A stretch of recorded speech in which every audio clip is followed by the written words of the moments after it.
Good evening, everyone. Thank you for joining us. My name is Elias Kalanzis with Transform Dental Sleep. Very excited about tonight's webinar. How do I get patients? Branding and marketing your dental sleep practice. With me tonight, I have Lane Rizzardini and his business partner, and I'll talk about in a second. They have a company called Sleep Apnea Leads. This is going to be an open format. I know a lot of dentists have submitted questions in advance that we will review tonight. If you have questions on this webinar, feel free to use that chat box. There's a button on the bottom of your screen that says chat. My business partner, Jason Tierney, is behind the scenes going to be answering all your questions. Please ask them, and if they're appropriate to ask at the same time, I will ask them right when you ask, or answer them, I should say, and then we will hold some questions for the ending. Speaking of which, a lot of you are wondering, when do I get my CE certificate?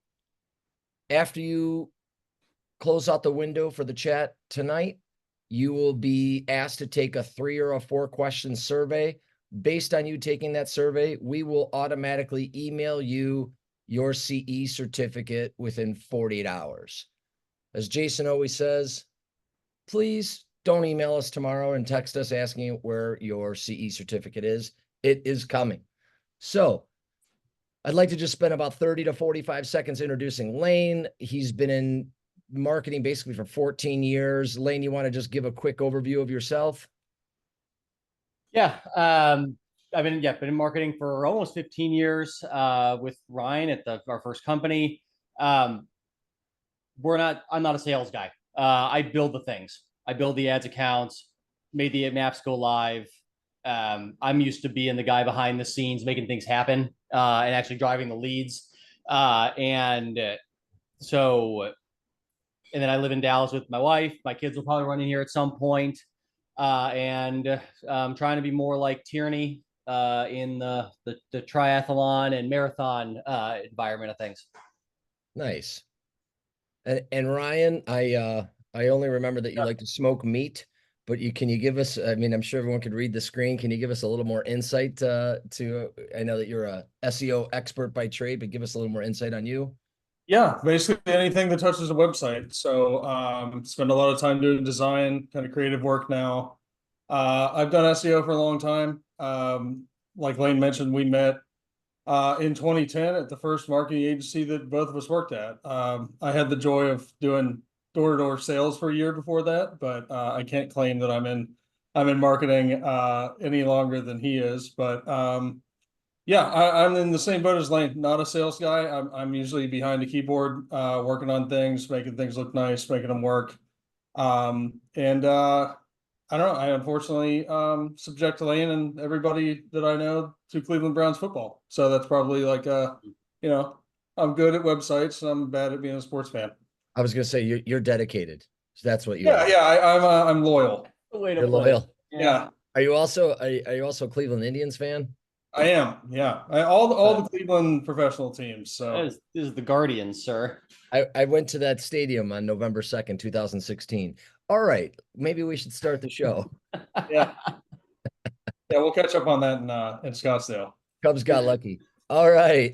For those of you that don't know, I am with Transform Dental Sleep. I've been in the industry for, I don't know, 14 years. Had a few companies actually used to have a sleeptest.com doing diagnostics, OSU University doing education for dental sleep. Recently with Pristine Medical Billing with Randy over there. So I've enjoyed being in the industry. Again, you guys can read the screen.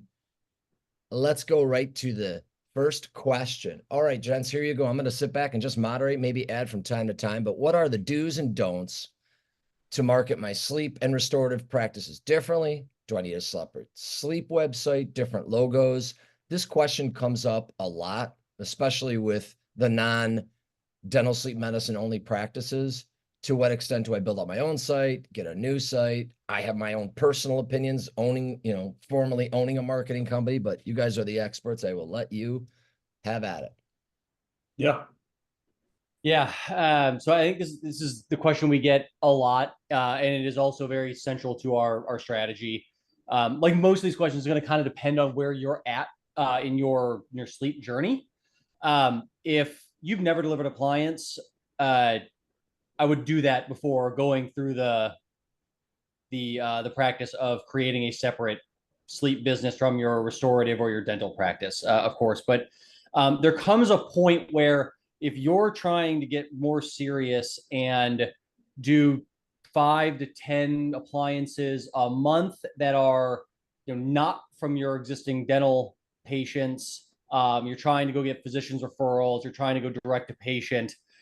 There are like algorithmic, like Google marketing reasons to separate your sleep practice from your dental practice or your restorative practice. And there are also patient reasons, like patient perception reasons. Algorithmically, there are strategies where if you have it is very hard to show up in Google for sleep related terms if you don't have sleep or snoring or something like that in your name, and also can't use like sleep clinic as a category for your Google business page and all of your listings, and also don't have a website that's full of sleep content. Google wants to show experts for sleep treatment, that kind of thing. They're not going to view a dentist as a sleep expert for sleep treatment. And so having a sleep website is how you're going to be able to make that happen. Having a sleep brand is how you're going to get visibility, free visibility on Google for sleep terms. If you go Google in your area, like sleep treatment near me, oral appliance therapy near me, like you're going to see a lot of offices, and you're going to recognize that these people are dentists that have sleep businesses. So that's one way. The other reason is patients also want to work with experts. And at this point, still, like patients, when they're going online and trying to do research, like they feel like they have a sleep problem because they have a sleep problem. And if you're spending money on advertising to your dental website and you're spending money getting those clicks or going on Facebook, and they go to a dental website that talks about cosmetic, talks about restorative dentistry, and like they're going to kind of say, well, I don't have a dental problem. Like I have a sleep problem. I want to go to a sleep person. And they're going to bail, and then they're going to go to the dentist down the street that has a sleep website. And so the perception there is really important as well for patients. It helps with all your conversion rates to really have a sleep brand. If you're trying to get really serious about sleep. One thing we see pretty often is there will be a sleep apnea treatment or maybe a snoring treatment page within the existing dental practice website, but it almost always just defines what sleep apnea is and then gives like maybe a paragraph or even less than that about we have a treatment for this. And it's lost in the shuffle of all the different things that are going on. There's implant, there's Invisalign, there's whitening and all of that. And both the Google algorithm kind of informs us as marketers on how the market kind of perceives sleep treatment. So they would show more dentists if people made that connection in their minds that a dentist can help me with this, but they're not. And they'll show, I mean, Lane mentioned you'll see if you search on your Google Maps app, a lot of practices that you'll recognize that have their own kind of sleep wing. But also they show a lot of labs and like in-lab testing facilities and stuff that don't have anything to do really with treatment. They can get you to the path to treatment, but there's a lot of opportunity there. And it's just kind of we know this field isn't brand new, but from a digital standpoint, it's still pretty new. And so Google's still trying to figure it out. Patients are still trying to figure out like, oh, I didn't know that I had the opportunity to take an at-home sleep test. I didn't know that there was something other than a CPAP or Inspire who kind of blitzed the market over the last year. So there's a lot of kind of messaging that has to be put out there that you benefit of having a separate site. But that's not to say you can't do it on your own site. You just take some of the best practices of having a page for, where everybody is in their journey on your existing site and make it very clear. Like, I mean, we've written it as on the nose saying like, why does a dentist care about snoring? And that's like the first thing you read when you get there. And so you have to kind of really walk people down the line to understand why they're on a dental website, if they're looking to treat their sleep. Got it. So in terms of, so basically you leave it up to the dentist to say, where are you at in your journey? And based on where they're at, then you decide, single page on the website versus a full build up separate. Does that sound Yeah, about? it's mostly based on the end goal. If the end goal is to, transition to doing sleep only, or take the sleep practice that they're working with now and level it up, like they maybe have exhausted the current patients they have. They can't screen anybody else. They're out of existing patients. They're looking to find a way to grow that out. That's the time to start exploring, like, hey, it might be time to split off a separate brand. And as the branding and like design guy, like, you can make it as close to what you've got or as completely different if you want. A lot of doctors we work with use it as a playground. It's like, I always wanted to make a website that was purple and had like a really like a theme to it. Like, we're building one right now that has like a koala and jungle theme to it. And so it's like, you can kind of have some fun with it, but also the end goal is, getting it in front of the right people at the right stage of their journey, that also gels with where you want to take the practice. Cool. How effective, how effective are Google AdWords to attract new sleep patients? And I'm laughing because I have a lot of previous pains that I've went through,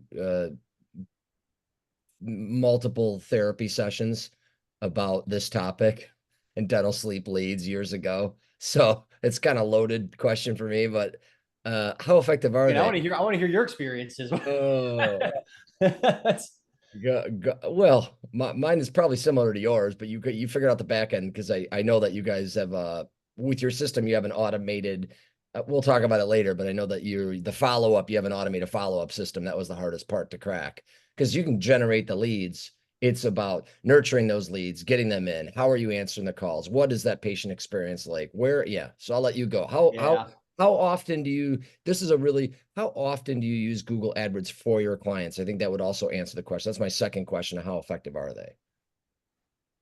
That's a good way every single one of our clients uses Google Ads. That is how effective it is. Okay. We are very search focused generally as an agency. We're focusing on getting your Google Maps listing to rank really high. We do a lot of SEO, but Google Ads, especially for newer practices trying to get started, there is no better way to get patients and like really good qualified patients quickly than Google Ads. The reason being that SEO can really be really effective and can be really lucrative because once you rank really well, it's like working out where like once you get there, it doesn't happen, but it doesn't happen right away. Once you get there, it's really good, but like it doesn't happen right away. With Google Ads, it's like a light switch. Like, I want to show up for sleep treatment near me. I can have that done in 5 minutes, right? If we're willing to pay the money.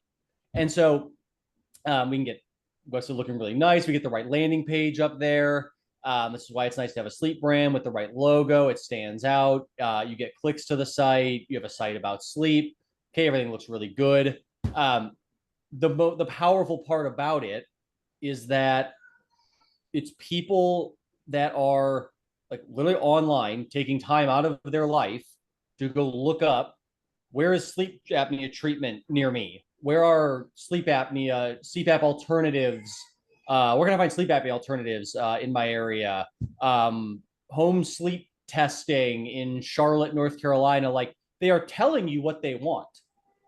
And so if like what you are, like, okay, I'm a person that offers sleep apnea treatment in Charlotte, North Carolina. Well, I probably want to show up for the person that's looking for that.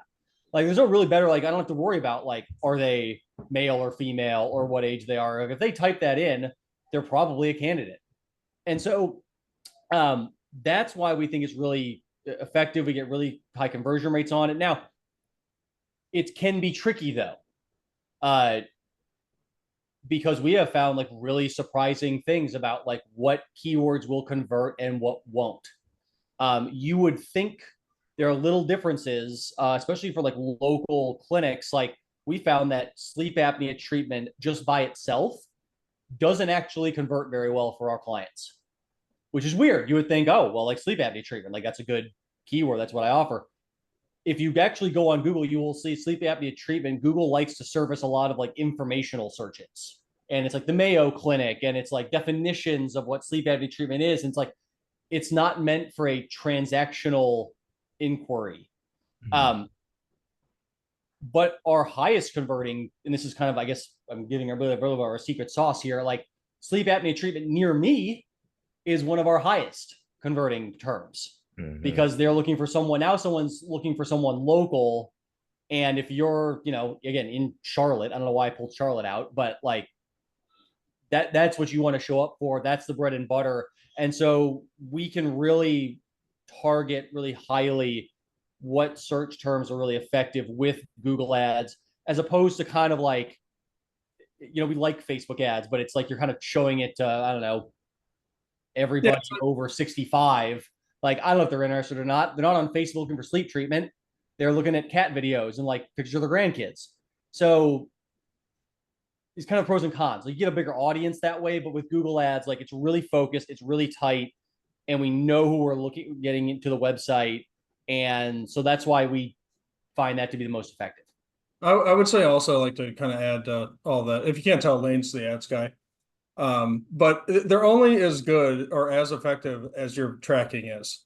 So if you can't tell how many people clicked your ad, filled out a form, made a phone call, whatever it is, and then take that list of names and track down where each one of them went through the process. So let's say you got 50 people that called you from your ad in a month, 40 of them showed up for the first, phone consultation, 30 of them showed up for the in-office exam, but only 3 of them turned into an appliance. There's a problem somewhere, whether the testing is going wrong or the messaging in the office is wrong, or maybe the messaging up front when we're putting the ad together says, if we put an ad out that said $10 sleep apnea treatment, and then everybody got in the office and they're like, oh, you got to run this through medical insurance, it's thousands of dollars potentially. That's a bad message. So it's really only as good as when you are able to track how effective it is. And one thing we do a lot of, especially for the first like 90 days, almost all the way up to 6 months, is like we get together with our partners and we're like, hey, here's the list of the people we talked to. Here's a list of the people we contacted. Where did they drop out of the process, or who turned into treatment each time? And we use kind of those feedback loops to help understand like what's effective and what's not, because it's different in every area. Like sleep apnea treatment as a broad rule isn't that effective, but sometimes we'll find a location, like let's just use Charlotte to stay on brand.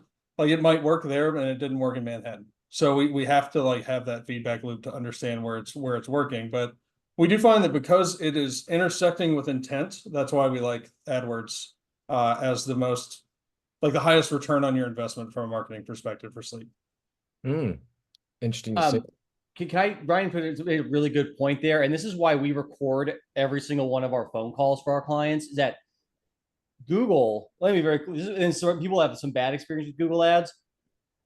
Google will take your money, and they will work very hard to take your money. And so you'll put in, oh yeah, I want to show up for sleep apnea centers. And then you'll get a bunch of calls about CPAP supplies or the sleep apnea center down the street, and you'll get a bunch of hangups or people that was wrong number, whatever. And this is shameless plug for like, you should have an expert run your account, because they will catch those kinds of things or know in advance, hey, we should like proactively like know who's in the area and like add those as negative keywords right away. And so that you don't show up for that sort of thing. And so that's where you can have some bad experiences. And if you don't have someone that really knows the industry, not just Google ads, but like knows your industry and just kind of knows like things that have gone wrong in the past, like, oh, wait, we need to head those off in advance. That will prevent a lot of headache and frustration. But then again, like tracking, like knowing what keywords are creating not just phone calls, but what phone calls and what are the contents of those phone calls. And do you have summaries, and do you kind of know, okay, well, yeah, we got 50 phone calls, but like how many of those were good phone calls and what keywords drove the bad ones. Well, we need to get rid of that because now Google thinks that this keyword is good, even though we know that it's not, because Sure. we have the data and like the actual like conversations to know that it's not. And so I think Eli's kind of touched on, like, it's more than just the Google ads part. Like, you got to have some other things built out as well, other pillars to make sure that the Google ads are effective. Well, I don't even know if you know the next slide. I'm just going to jump to it because I think it's a great transition. I want to jump in so much and say, yes, I agree. Yes, I agree. Yes, all that. I mean, the recording of the calls, that was one of the reasons why 11 years ago I started an online education company, because I had a marketing company. I was recording calls that were coming in via radio at the time. And I had two practices outside of Indianapolis. They both knew each other. They both split the dollar amount to get on Indianapolis radio. One office, and I don't remember the exact numbers, but it was like 36, 38 leads, converted 4 appointments, maybe got 1 case. The other one had like 36 calls, 12 appointments, 6 closed cases. And I scratch my head and I go, okay, what's this guy doing? I talked to that guy and I was like, aha. So then, call recording, training, that's all back there. But yeah, I'll just go right to this slide. In the past, I've invested money in sleep marketing. We got a lot of calls, but only few converted. I'd like you guys to kind of go into detail, not just what you do, but best practices for the dentist, if they use your service or not. Like, how could they set up a structure, kind of those pillars that you're talking about or that you mentioned? Give us a little insight there, please. Yeah, you touched on a big one where coaching is one thing, right? Like, and you'll hear that on the calls, and you'll hear the staff kind of talk about price too quickly, and how much does? Oh yeah, hey, your marketing guy, you'll get a lead that it's like, yeah, I see these appliances. I travel a lot. I'd love it for travel, and it's like, ding, ding, ding. Like, this is a win. This should be easy. And they go, well, how much is it? He goes, $5,000. Hang up. It's like, Yeah. what do you, come on. And so that's a big thing on the phone call portion, where what we have helped with on the kind of, we have to do a lot to make sure actual patients get on the phone with our offices. So a lot of times we found that early on, when we were first doing a lot of sleep marketing, we would get like a ton of form fills. People would fill out screeners all day, right? They'd give us their symptoms and their height and their weight, and we'd calculate their BMI. And our offices would reach out to all these people, and they would just play phone tag all day. And so we'd be like, look at us, look how great we are. We got like 50 phone calls. And I got 50 form submissions, and the office would be like, well, we only got in contact with like 2 of them. And we're like, what's going on? Like, this is weird. And so what we did, they ended up finding out people just kind of like filling out quizzes. And what we ended up doing was we force every patient, they can't fill out a form unless they specify a time to get the call back from the office. So it's like a weird illusion where, like, they're not really committing to anything. But like, a lot of people, if they're not actually serious about talking to a person, they won't fill out the form, which is fine, because like, we don't want to deal with you anyways. We have to talk to the office, have to talk to the person for it to be worthwhile. And so, but it also, what it did was, like, it simplified everyone's life to know the patient can tell them, hey, I'm available at 9:30 on Thursday to get a call from the office. I'm not picking up my kids at school. I'm not in a meeting at work. I'm not in the shower.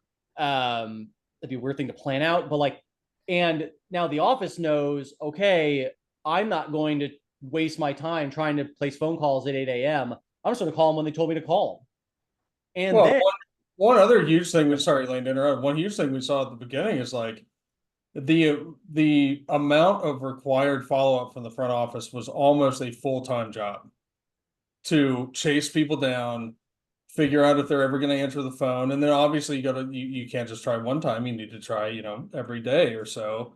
And so we kind of figured out a system to simplify a lot of that. So that was one of the, like, Lane and I were high-fiving each other. Our first sleep client we ever had down in Austin. I think we drove something like 120 leads just the first month of them. We're like, oh my God, we're killing this thing. We did great. We got on there, like one person picked up the phone. We're gonna be rich. Oh, man. Yeah. So it was trial by error, but we kind of put some things in place to help it. But I think broadly, like, sleep patients are very, very different than dental patients or roofing or HVAC or anything that we've ever done before. They will bail at the first sign of friction during the process. My wife worked, was an executive at a marketing company, like $100 million marketing company based out of LA for a number of years. They worked with a lot of dentists. They don't offer sleep marketing anymore because of this problem, because they could not figure it out. And so what we figured out is if you get some skin in the game, you have them have the ability to, like, schedule a time to talk to them. It helps your front office staff's life be better, but also it helps them be ready to go. Yeah, Ryan touched on something important there. It was the problem that we found was, like, it's not like the leads were bad. It was that the people just don't have any urgency to solve the problem. And so, like, if you're like, we're in Texas, it's like 100 degrees here. If my air conditioning unit breaks, you bet I'm going to be calling somebody, 3 people, like, hey, everybody come over, like, fix it. I got to fix this problem tomorrow, right? Like, our washer was broken. Like, my wife's complaining at me. Like, we got to get it fixed, right? Like, there's urgency to solve the problem. I don't want to spend the money, but, like, I'm going to get the problem fixed because it's, like, messing my life up. Most medical procedures are like that, not like Botox or cosmetic or something like that. That's a want. That's different. But if you, like, have a cracked tooth and it's hurting you, like, you're going to go to an emergency dentist and get that done. Sleep is like, you don't, first of all, like, snoring is your wife's problem. Like, you don't hear yourself snoring. You don't know that it's, like, slowly killing you because you're, like, gasping for breath every night. Like, you don't really feel that. You're tired, but, like, so is everybody, right? It's like a badge of honor to be, like, tired.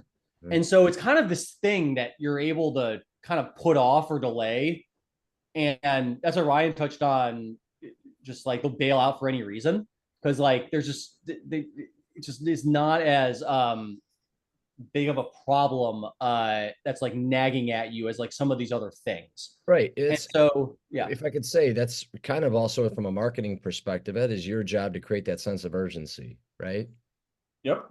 Yes. And so that's why, yeah, our website content is really critical to emphasizing symptoms and dangers and, like, hey, you need to get in here. And also, like, but also not only that, but just, hey, like, you think you may be getting a CPAP, but actually you may, hey, there's actually a better option that you may not be dreading so much, right? Like, you think you're going to have to go to a lab to get a test done, sleep in this random place, leave your family for a night, all these things hooked up to you. Like, no, like, we have at-home options. They're really cheap and affordable. Like, we'll ship it to you. Like, you don't have to do anything. That's another part of it, is assuring them that the treatment is not more painful than the symptoms themselves. Yeah. And so that's another thing, like, your website copy and your advertising really has to do a great job of emphasizing is that, hey, like, there's alternatives that are better than what you're fearing. Got it. Yeah. I'll keep bringing back my past experiences because I feel like they're relevant. So one of the things that I've noticed a huge difference when we used to go after snoring, there was always, it's either, do you snore, tired of being tired? And the best I found keyword was CPAP alternatives, or something to do with CPAP, because those leads always went in a different funnel for us. They already been tested, you would think, right? So, but based on that, money, right, those are the money, but there's not that many of them. Right. And I'm sure there's more now than there was, 12 or 15 years ago. But I would like to ask, in terms of, like, the office. So after you guys, like, not just as a company, what do you recommend? Like, what we used to do is literally have scripts written. Yeah. Say, based on how they answered, you would just read a different question when they answered the phone. Yeah. So there's like a handful. We've done some scripting for clients in the past. Good. 3 main buckets, like insurance questions, price questions, and process questions. The first step is getting everybody in your office on the same page on how to answer those. Great. Like, training everybody to be rowing in the right direction, That sometimes takes the form of there being a singular sleep champion that does all the sleep stuff on the front end of the office, or if it's split across multiple people doing like cross-functional training across everybody, get everybody bought in, know what to say, what not to say, how do we handle these things? Because obviously you don't want to like bait and switch anybody. You paid for a lead. If you're using marketing like through somebody like us, you paid, for this lead. You don't want to say, oh yeah, it's easy, it's free, don't just come on in, and then they're going to be mad when they get there. But also, you don't want to overeducate. And one thing we've seen is like you go to a Transform Dental Sleep seminar, everybody's super pumped. It's a really fun show. They're so excited to talk to that first person that calls the office when they get back, that 5 minute phone call that really should be, what time can I get your butt in the chair with the physician, turns into, here's everything about oral appliances. And did you know that testing does this? And did you know that you could have erectile dysfunction if you've got sleep apnea? And it's like you can hear people's heads just like blowing off their shoulders on the phone. And so everybody kind of needs to have something rowing. That can take a lot of different forms, but really it has to be led by the leader of the sleep practice, whether that's the owner of the practice or the physician who's leading that up, and get everybody going in the right way. So like taking the staff to conferences and shows and getting all the same input materials so you can work together as a team to come up with that messaging is really where like the best practices are. And then that is also something, if you're looking to integrate into your practice for the first time and try going direct to patient, has to be like the step number one. Because if somebody's answered the phone for 5 years about Invisalign and someone calls about sleep, they're not going to know what to say. And so like that's kind of step one. And then having some sort of standardized processes for follow-up, and like, what do we do if somebody says it's too expensive? If somebody says they need to check with their bed partner or whoever they're in their family or whatever it is, like having some like just, it doesn't have to be a script that sounds robotic, but some sort of canned answers to know like, hey, here's how we handle this kind of thing. What's the follow-up cadence we have with them? Do we add them to something like a text or an email drip campaign?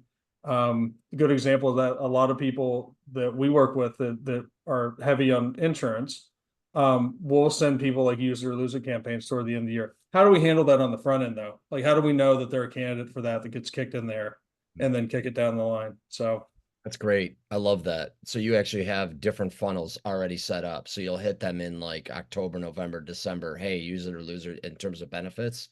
So yep. people that called in February that came into the practice, maybe got a sleep test, but they have a $3,000 deductible. You hit them at the end. That's great. That's really that's it's really obviously good. for a fee for service office, that's not a Sure. Absolutely. Yeah. And before I move to the next slide, is there anything else that you want to share that can be done to improve this specific issue about conversion? One thing we integrated that's been very helpful is two-way texting, even before you have the initial phone discussion with somebody. So if somebody fills out a form through some of our marketing or one of our websites, we have a system on the back end we call the patient conversion system. And it will text the patient like an hour before the first call, 10 minutes before the first call. Are you sure you're ready? Or is everything good? Like, here's some frequently asked questions that we hear about. Here's a link to that on the website.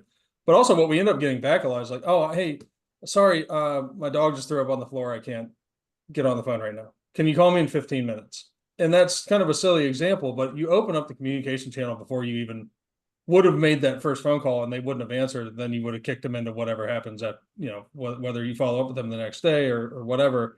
But establishing some cadence of communication with them, even before you have that first official call, has been really helpful to move things along. And also it makes it a little bit more of like a personalized touch. Like, oh my goodness, they followed up with me before I even talked to them. That's great. So it kind of sets the right tone before you even, have somebody into the office. Cool. Yeah, I was gonna one more thing there. Anecdotally, no one answers calls from unknown numbers anymore. And so if someone fills out a form when they're sleep deprived in the middle of the night and then they get a random call from you, they're not answering. And then you think, oh, my marketing company sent me crappy leads. Like, no, they just like didn't know it was you. And so again, that follow-up that Ryan talks about, having a time set where they expect a call helps, but then also that follow-up also helps them. Getting a text message 10 minutes before you're going to call automatically, by the way, all of this should be automated. And so your staff isn't having to do it. that really helps the answer rates on any of your marketing efforts and leads, and helps you like not waste time basically. I personally disagree with that last statement. I answer all calls because I like to evaluate their sales techniques when I get the unknown numbers. I'm always Oh, like, yeah? ooh, that's a good old dual alternative close. I like that. I'm just kidding. You're sick. I said, hey, Ryan, I know. I started marketing my sleep practice, hired a graphic designer, created a logo. My new web guy put my sleep image on my site, but nothing happened. What else can I do? I know you touched on a few of these answers earlier, but overall, this came in. What do you think? Yeah, it's generally a good starting place. A lot of practices we work with will have done something like this and kind of nested it as like a little brand inside of their existing brand. Uh, it is really good internal marketing to your current patients. Say, oh, we do sleep. This is our sleep brand. To the public, it's getting lost in the shuffle of everything else that's going on. And generally we don't recommend. I guess I don't recommend. It's probably not the right word. At minimum, you need a page on your website for every stage that somebody's at in their journey to get treatment. So that can be, I want to learn about sleep apnea, which is like, you know, I'm exploring this thing. Then Symptoms, dangers, that sort of thing. I need a test. I'm looking what my treatment options are. I'm looking for an alternative to my CPAP. I'm looking for something to do with snoring. Snoring is one of those things we want to have a presence for everything. But like if you go on Amazon and type in snoring treatment, there's 1,000 listings to come up. It's really competitive. But the sleep apnea side of things, if you're putting that all on your website, it needs to be there. And that includes anything you're doing with pediatrics, airway, TMJ, like all those things can kind of be a lot of times what we'll recommend if somebody has done this part, isn't ready to build another website. It's like, hey, just break that whole pipeline off to its own section of the website, call it airway, and have all those pages listed there.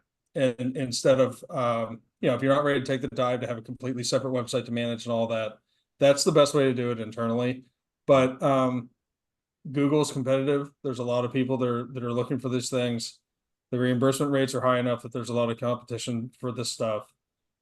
Just putting up a sleep page and just getting a logo built is a great first step, but without nurturing it and doing more to it, like Lane mentioned it earlier, it's like going to the gym.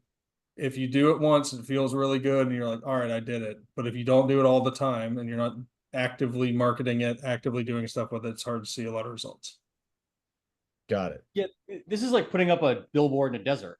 Like you put it up and no one's gonna see it. I was trying to be nice. I said it the nice way. Great analogy. I always just say playing darts in the dark. Yeah, right. Like no one's gonna see the page. Like you gotta run Google ads, you gotta run Facebook ads, you gotta do honestly a lot of like organic social is just kind of like putting up like a billboard in the desert. Facebook just doesn't really let people see posts anymore. Like it's nice to have to showcase photos of your site, but like you got to run ads on Facebook if you want if you want new patients, potential patients to see it. You got to run Google ads or, connect it to your Google business listing or do something to kind of like push it in front of patients. I don't know. You can, I don't know, run mailers, put the website page on a mail, do something to put it on. It doesn't have to be digital, but you got to put that page on something that actually gets like pushed in front of potential patients for it to do anything. Yep. Got it. I would like to say to everybody, we're going to just take a quick minute and a half commercial here right in the middle. We have more questions coming up, and then we're going to address all the questions that came in from tonight. Let's see where we're at. We are having the second annual, Jason Tierney, my partner, and I with Transform Dental Sleep, are having our second annual Transform Dental Sleep Symposium. It's going to be in the same location. I see doctors' names on tonight.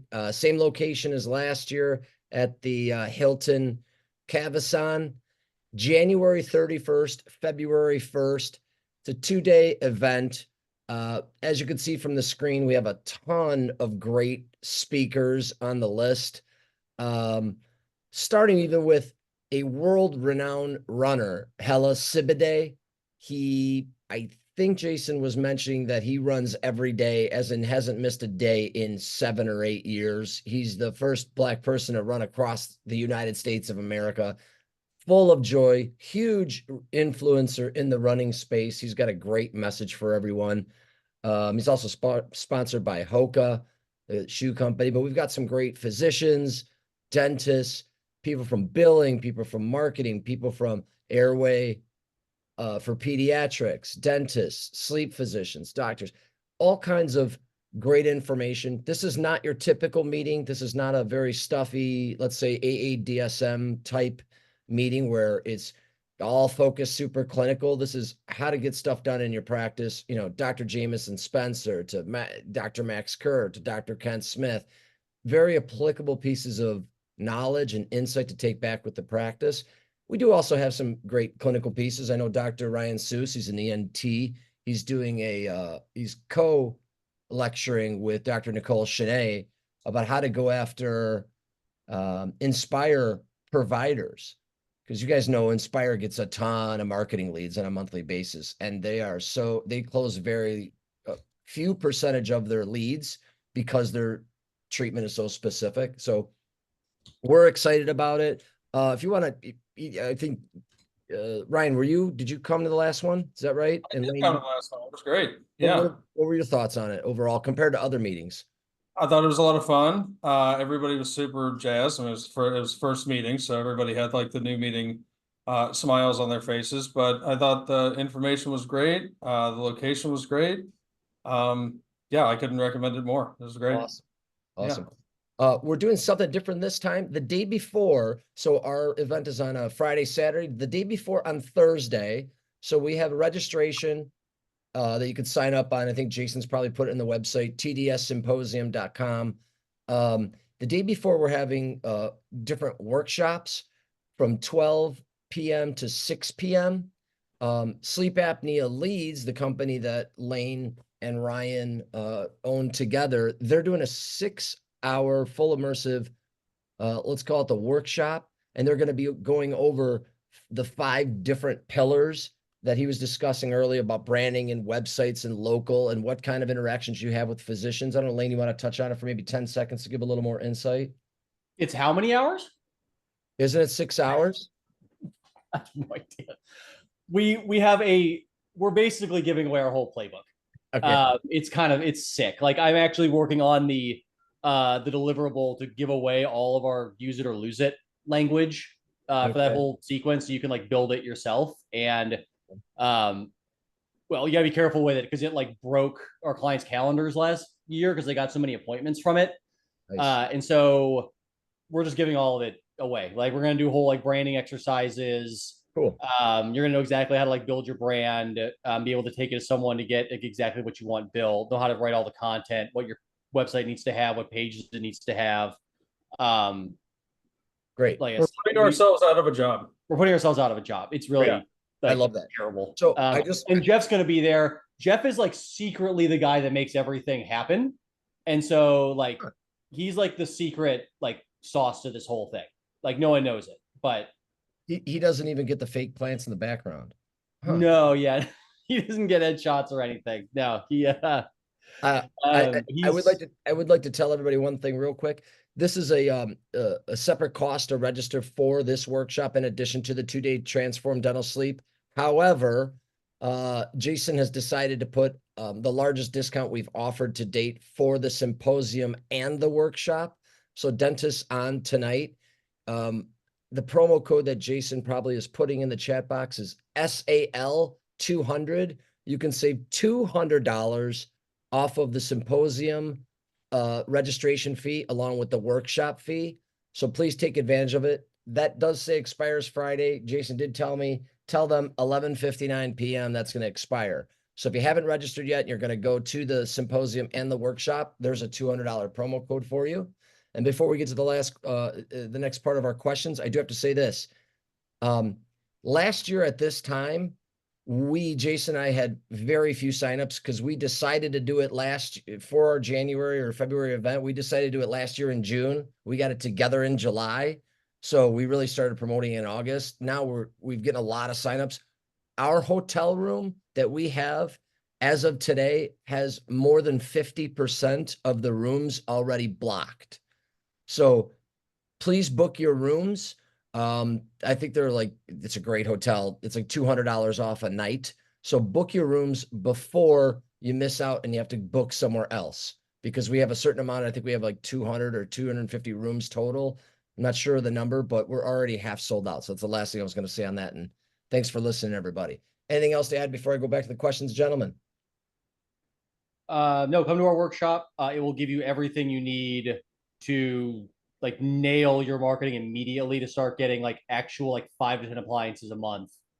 Got it. Instead of having to do guesswork and like figure it out with somebody, like no, it's going to give you like the playbook to make Cool. sure that you are successful like right off the bat. Cool. And I misspoke. It's not 11:59. It's 11:45 p.m. Don't know where we're not giving them those extra 14 minutes, but here we go. Other than driving around to visit with MDs, oh, this is good. This is really good. How can I leverage some marketing to target more physician referral sources? So there's a lot of different ways. This is one of the reasons you need a sleep website, because referral coordinators, people that are trying to find people to send other people to, they Google sleep apnea testing near me, sleep apnea treatment near me, the same way patients do. We get a lot of inquiries to our websites from other physicians. They're like, hey, I found you on Google Maps. Are you taking new patients right now? We'll put some work behind that on our websites to have a nice spiffy referring physicians page with all of your forms and digital forms for people to fill out, and all that on there. The key to doing anything with physicians, and same with any B2B stuff, is you need to make it easy to work with you. And so if you're easy to find, that's step one. A lot of times what we'll do is we'll be able to help identify areas, using things like digital marketing sources like display advertising, geo-targeting, things like that. People that are going in and out of ENT's offices, people that are going in and out of cardiologists, things like that. We can tag them as they go in and out of there. They'll get a display ad talking about your services, talking about your office. And that hits not only patients that have gone in there, but it hits the people that work there too. So the physician goes into their office every day, they leave, they see, oh, hey, there's somebody that's doing CPAP alternatives down the road. It's almost purely an awareness play of like, hey, we exist, we're nearby, we can do a thing for you. And then Lane, if you want to touch on, we've got a physician referral program as well that includes a little bit of that, but that's been more, you know more about that than I. Yeah, we've done a really poor job of marketing this so far, but we actually have a physician marketing program that we offer to our clients. Don't tell anybody, but we have that. And what we do as part of it is we actually use geofenced advertising. Google does not offer this. Facebook does not offer this. We actually use a separate vendor for this. But basically, we work with a vendor partner of ours to find the addresses of all of the really good potential referral partners in your area, the local like endocrinologists or pulmonologists or offices. We give you all of their information so that you can go do your own outreach and should. How we support you is that we actually will draw little octagons around all of those addresses. And I think, Ryan, you may have already said this, but like anytime somebody walks in and out of those offices, like they get ads about you. So the patients now that are getting in those offices getting diagnoses about sleep apnea, and they think they're going to get a CPAP. Now they see an ad for you and they're like, well, hey doc, like what about this other thing that I just saw? But again, then it's the offices that are getting this, the staff, so that when you are out there, maybe not talking to them, trying to get them to work with you, they already have some familiarity with who you are. That is been a really successful way to help facilitate kind of your sales efforts and referral connection efforts with the offices, as well as like some other tactics that we can maybe talk about at the workshop. But That technology definitely did not exist when I was doing this.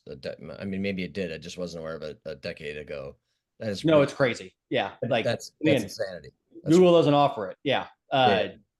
So Cool. it's very pinpoint driven, but it works great. Well, Yeah. speaking of which, what about social media marketing? Is it a waste of time and money? Does it work? Like, what are the steps to get started if you think it's a great idea? Paid Okay. advertising on social can work very well. What? Paid advertising on social can work very well. Organic social, posting on Facebook, on your business page, on your Instagram page, has been so far deprioritized by the social media platforms in the effort to make businesses spend money on advertising that I would recommend if you've never talked to us or anybody, if somebody comes to you and says, we'll post on your Facebook page every day with a different story and you will get leads from that, don't do that. They are buried, those posts. But there are ways to target the paid advertising like Facebook ads, Instagram ads, TikTok, if you've got the capacity to make the video, can be very effective.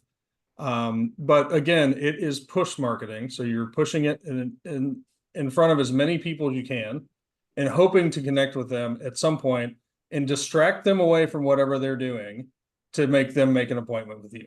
And so we lean more towards the intent side. So somebody that's searching for it, we want to connect you with those people there.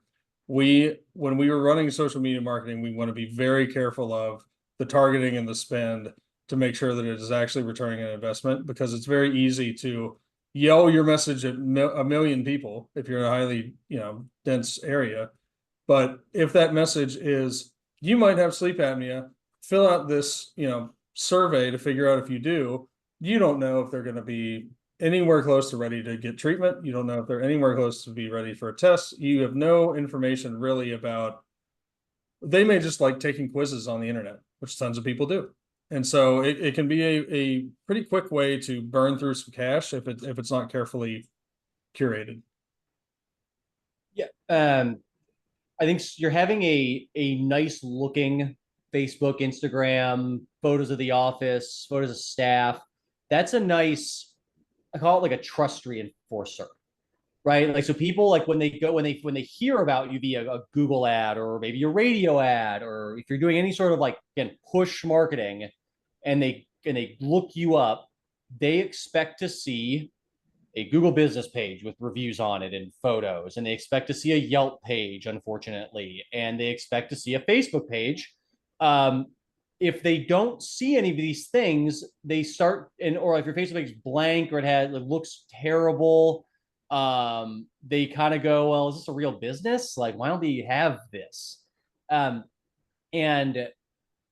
so having it, like, I don't want to say, like, having it is important, and having it look nice is important because it will help your conversion rates and people that want to choose to work with you over somebody else.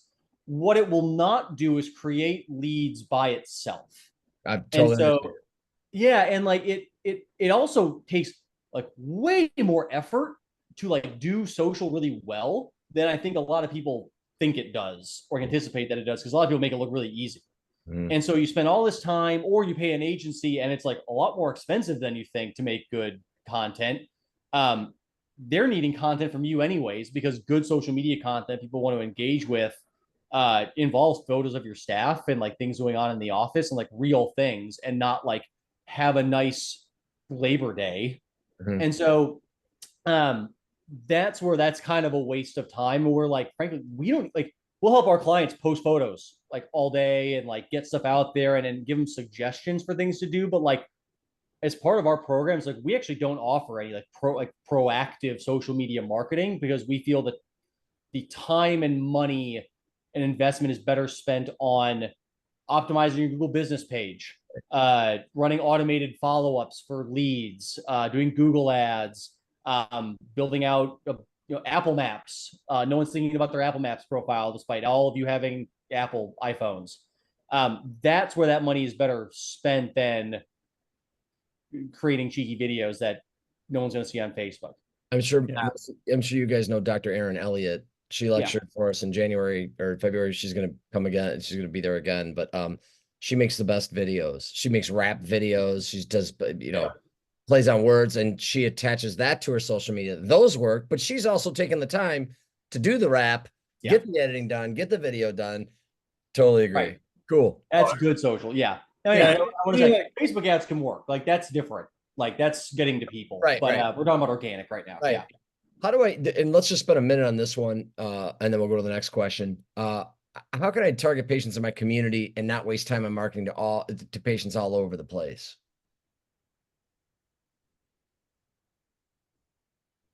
Well, Do you want me to if start? you're doing the ads, I mean, there's a setting that just says like, I want to target this zip code or this radius around my office. Like if, yeah, sorry, I don't want to make it sound obvious. Just like if that setting is very obvious. Maybe a better, Ryan, maybe a better way to approach this is like from the SEO side, because we have found we can create blogs that answer questions about like the 5 stages of sleep. And suddenly you're like, why am like if I'm in Texas and why am I getting people reading it in New York?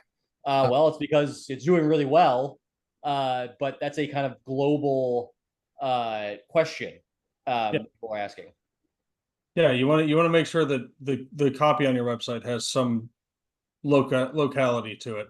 So if somebody's looking, in your area, and you're in Plano, Texas, naming your website Dallas Sleep gets people that are further away from you than they're willing to drive. So part of it you have to be mindful of how far your target patient base is willing to go. So if you're in a big sprawling city like that, the closer targeted you are, Sure. the better. And then if you have plans to be Kent Smith and have 10 offices around the city, then going with a larger presence is wise. Yeah. But it's kind of Good. and that's always like website copy can change. So like if you start, you always want to own the mile around your office, then the 5 miles, then the 10 miles, and you can adjust the copy as you go to adjust to that.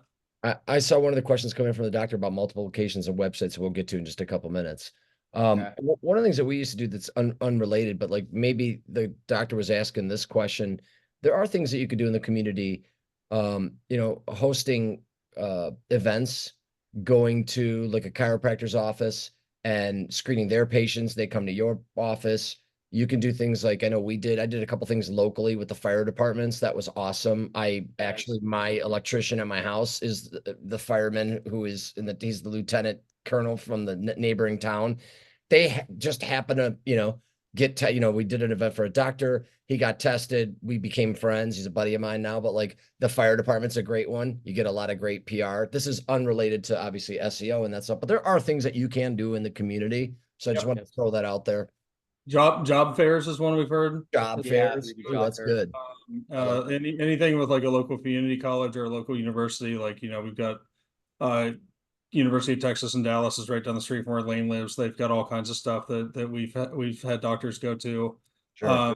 And if you have the capabilities, you can track how effective those are by using QR codes and fun stuff like that. So cool.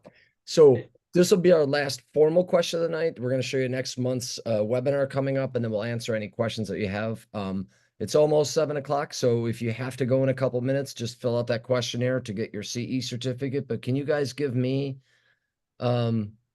just basically what are the next 3 things the dentist can do? So it says, I'm willing to commit to sleep marketing in my practice, but what are the next 3 things I should do to get started? So I'll go back to something I said earlier. Is everybody ready for marketing? Is everybody in the office ready to intake 50 people or more contacting you every month about these services? Train your team, get everybody on board. Good. Next. Yep. But I mean, it depends if you're going to get 10 appliances a month and more. I think that next step is building out the sleep brand and the website and building out the local presence. Would be probably number 2, Ryan. And then from there, building out your automation sequences. I talk about our patient conversion system, but like you got to have some sort of follow-up system on your patient leads to make sure that you're maximizing any of your marketing efforts before you really start them. So like not one of the next 3 things you should do is start a Facebook ad campaign tomorrow or a Google ad campaign tomorrow. That's actually the last thing you do. The first 3 things are train your staff, start your create your presence online, create your follow-up system for those to maximize your conversion rates, and then you can start pushing and advertising to patients when all those things are done. Otherwise, you will waste money on advertising, Sure. and things will fall through the cracks too much. Yeah.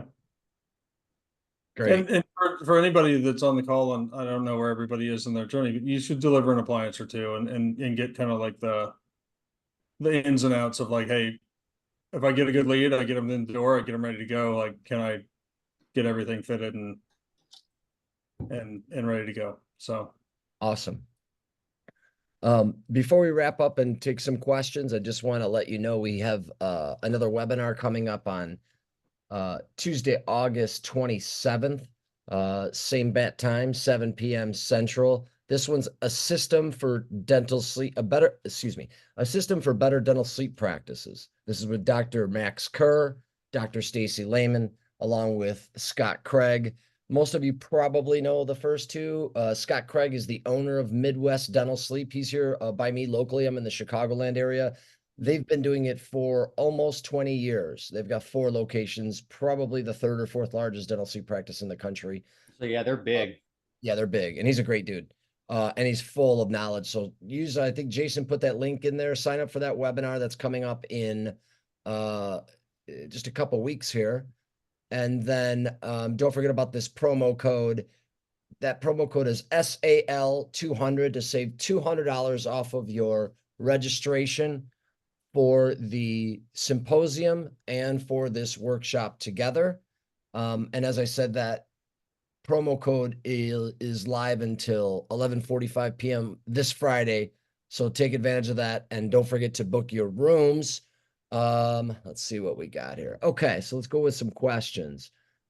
Jason, if you want to chime in any, I know I saw one earlier that said, if I have multiple locations, do you recommend different websites for different locations? Yeah. no, not generally. I mean, if it's a separate sleep brand, there's kind of mixed opinions on this. So the benefit of having multiple websites is you get multiple cracks at the bat. So you've got multiple presence. So somebody searches for your practice name, if they're all named the same thing. For example, if you search for Dallas Sleep, Kent Smith has 6 or 7 websites. There's one for Plano, one for McKinney, one for Dallas, et cetera, et cetera. The downside of that is you got to manage 6 websites or pay somebody to manage 6 websites. You can get the same results by having very well built out locations pages on your website with customized copy for each of those locations. So you'll have a sleep apnea treatment page for, Phoenix, you'll have one for Mesa, you'll have one for Tempe, whatever it may be. You can really build that out. A great example of someone who does this really well that has absolutely nothing to do with sleep is Amerigas. If you search for Amerigas near you, you'll land on some page that has the littlest town you've ever heard of in your life, but it's got a copy on it that's been customized. It's got the location, the way to get to them, all of that.